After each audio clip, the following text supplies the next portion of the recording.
Dear respected brothers and sisters, have you ever seen someone who eats 3 full meals, yet still feels empty inside? Or someone who sleeps on the softest bed, but wakes up with tears and anxiety? Or someone surrounded by blessings, but still drowning in emptiness? Wallahi, this is the tragedy of our time. We live in homes full of food, but hearts starved of dhikr. We drink cold water in seconds, but forget to say, Alhamdulillah. We eat without gratitude. We sleep without dua. And we wake up thinking it was the alarm clock, not the mercy of Allah, that brought us back. But let me ask you with a sincere heart, who truly removes your hunger? Who quenches your thirst? Is it the food, the water, the sleep? No, wallahi, it is not. It is Allah, only Allah.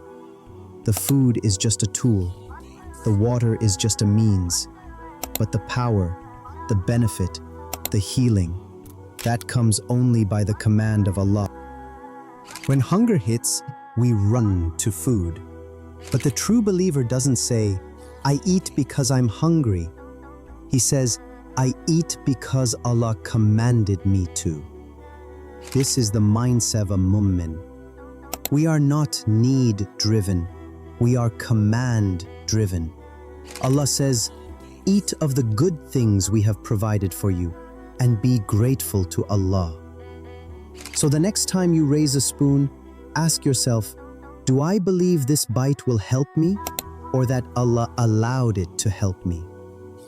One of the Salaf once heard a man say, eat with the intention of gaining strength for worship.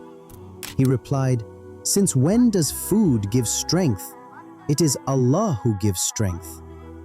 Even in worship, don't put your trust in the food. Put it in Al-Qadir, the one who made it beneficial. My brothers and sisters, Islam is not a Friday religion. It's not just in the masjid. It's in your bedroom, your kitchen, your business, your heart. Why did the Prophet ﷺ teach us du'as for everything? Before sleeping, eating, even entering the restroom.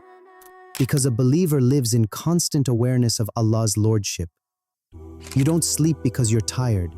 You sleep because Allah permits rest to reach you. You don't wake up because of your alarm. You wake up because Allah says, live again. Look around. People have luxury beds, sleeping pills, silence, but no sleep. Because peace is not in the pillow, it is from Ar-Rahman. You can buy food, but not appetite. You can cook meals, but not digestion. You can have everything, but feel like you have nothing.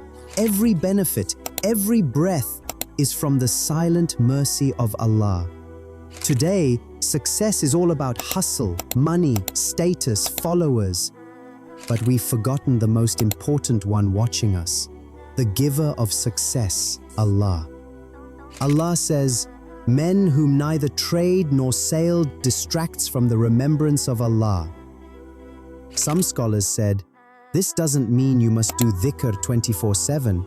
It means you never disobey Allah, even when you're busy. You run a business? Be honest. You sell products? Don't cheat. You manage employees? Be just. Your taqwa matters in your contracts, just like in your salah. Islam isn't just about praying right, it's about living right. One man wanted to sell a car with a defect. He said, if I tell the buyer, I'll lose the deal. The scholar replied, start with the defect. He did, and the buyer walked away. The man said, you ruined my sale. The scholar smiled and said, no, you won. You were honest, and Allah saw it. Success isn't the result. Success is the obedience. You may lose money, but you kept your dignity. You may miss the deal, but you pleased your Lord. We are not result-oriented. We are command-oriented. We don't chase the dunya. We follow the word of Allah. Just imagine, A world where every Muslim started with Bismillah before eating, where every trade was honest, where every night ended with Astaghfirullah. Wouldn't barakah return? Wouldn't Allah's mercy pour down again?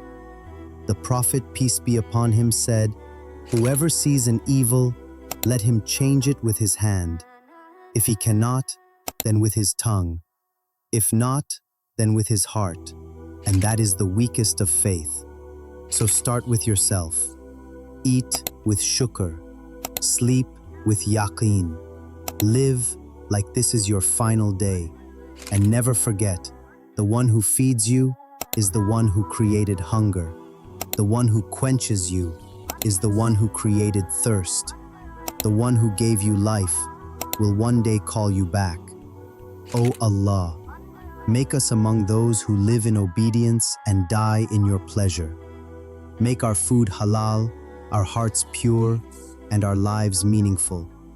And never let us be among those who forgot the giver while chasing the gift. Ameen.